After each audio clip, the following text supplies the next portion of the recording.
This is the Barbados Today afternoon news for Thursday, June 15. Thank you for joining us. I am Mary-Claire Williams.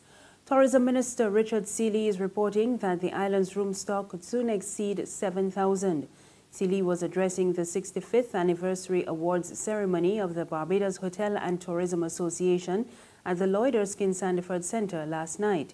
He says despite the current state of the economy and the lack of natural resources, there is still a lot to celebrate in that sector. We really don't have much to offer the world other than ourselves. Barbados isn't blessed with acres of forests. We aren't blessed with mines of any mineral, liquid or solid, that anyone wants to have. We do not have acres and acres of agricultural produce. What we have is ourselves. That means a services-based economy is the only way we can ensure a quality of life for our citizens, and tourism services has to lead the way. You know, in that regard, I would say that the news that our tourism product is desired, and so desired that we can still have more people coming to our shores than at any time before, is something to feel good about. When you look at that along with the investor confidence, 900 rooms under construction, so we will move the room stock to over 7,000 for the first time in a very long time, and we can continue on that trajectory. It tells me again that we have a lot to feel good about. Meanwhile, the head of the Barbados Hotel and Tourism Association says the organization must work with social partners to manage changes within the industry. Roseanne Mayers told the awards ceremony that given the importance to the economy, the BHTA must keep abreast of global developments. The Barbados Hotel and Tourism Association is about advocacy. More than ever in Barbados, we are seen as the drivers of the economy. We have to keep our focus. We have to make sure that we are strategic in our thinking, we are strategic in our planning, because we are facing some crises all over the world. The world is a very uncertain place. We have, from one minute to the other, we don't know what is going to happen. What we have to do is to ensure that we look at what's going on in Barbados, and we sit down as a social partnership, government, union, and private sector, and try to see if we can manage change. Don't let it happen to us. And that is the commitment of the Barbados Hotel and Tourism Association. Representatives from the international hotel chain Wyndham are due here next week for a two-day visit and meetings with top tourism officials. The Barbados Tourism Investment Inc. says through the Government Information Service that Wyndham's Vice President of Operations for Latin America and the Caribbean and the Senior Director of Design for Wyndham Worldwide will also meet with senior agriculture and education officials to discuss possible areas of collaboration. Wyndham has a strong presence in Latin America, and it has been awarded the contract to operate a 450-room hotel at the site of what was Sam Lord's Castle in St. Philip. In other news, this afternoon, the Frundle-Stewart administration is being advised not to rule out approaching the International Monetary Fund to revive the ailing economy. It came from two independent senators yesterday. Senator John Watson told the upper house that Barbados needs to urgently consolidate its debt and the IMF can help. Professor Sir Henry Fraser echoed similar sentiments and said Barbados has nothing to fear. We've had a lot of discussion about the IMF. And there's a myth and a belief still prevalent that the IMF's behavior of 30 years ago, when they forced countries like Guyana and Jamaica to devalue their currency, is the way the IMF operates today. We are reliably told that that is not the case. We've had ongoing dialogue with the IMF, and as Senator Watson so ably pointed out, there is no possibility of any loans with lower interest rates than the IMF. So it is better to practice prevention rather than to get into a desperate situation where we are forced to devalue, because as Dr. Watson said, and it's a no-brainer, we must never devalue our dollar. Devaluing our dollar is, as for Jamaica and Guyana, the beginning of the end. So this is something we must not do. There's regional and international news after this short break. Morning, Miss Oya. Morning. You again. So you're washing cars now?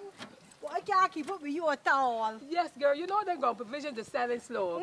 And I don't sell nation newspapers at all because them don't sell. So I washing cars now. I like to get up before 8:30 because I can't take the hot sun. You want the car wash? No, not today. It clean. But you're going in very early though? Yeah, I just going early so I can read the Barbados Today online before work starts. Right. But you can still let me clean the window for the $2. At least it's still cheaper than the nation newspaper. All right. I got a special boo here that I got it shining. Thank you. Enjoy your day here. You too. All right. What that paper is? She can see clearly when the dirt is gone. The Barbados Today, news you can trust. Thank you for staying with us. We're back now with news from the region. The private sector in Guyana is being encouraged to look to the green economy to create much-needed jobs. Minister of State Joseph Harmon says this will also help to diversify the country's economy. Government, in pursuit of a green economy, has already commenced the creation of new and feasible opportunities. But it's the business community that must capitalize on this to create new jobs, new sectors, and satisfy new demands, says Minister of State Joseph Harmon.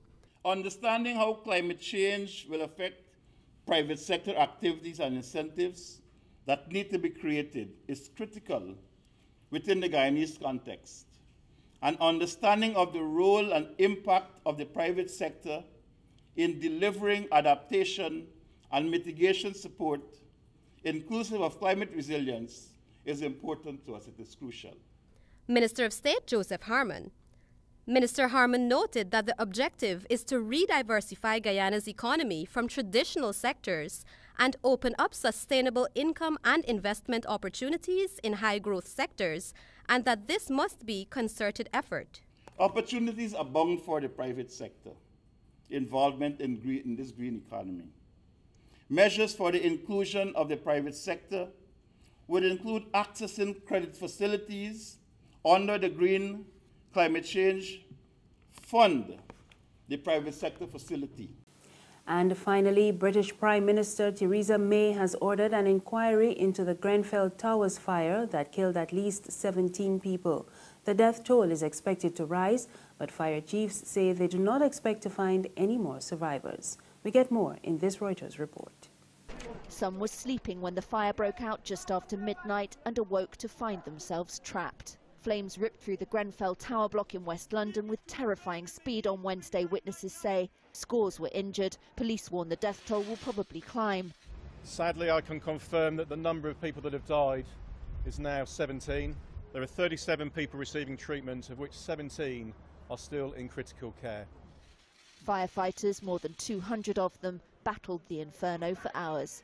Several people were seen to throw their children to safety from windows. Survivors and local residents looking on helplessly as hellish scenes unfolded above them. Ran back in, I grabbed a little girl, put her under my dressing gown, that's all I had on, got my girlfriend up, ran outside, and then looked up, and it was just a blaze. Everything, you know, it was an absolute nightmare. It was like something out of a horror movie. We can see a lot of children and a lot of mothers and fathers screaming for help, help, help, and putting their hands on the window and asking us to help them, and we couldn't do nothing. After the horror, the reckoning starts. There are genuine concerns. London's Mayor Sadiq Khan saying he'll demand answers to important safety questions. Attention will now turn to pinpointing the cause of the blaze and how it was able to spread through 24 floors. That's news this afternoon. There is more on our website, www.barbadostoday.bb. You can also subscribe to our e-paper, email updates, and like us on Facebook. You can find us on Izumi Media in bus terminals and Screenplay at supermarkets and gas stations near you. We're also on Mix 96.9 FM. I am Marie Claire Williams. Have a good afternoon.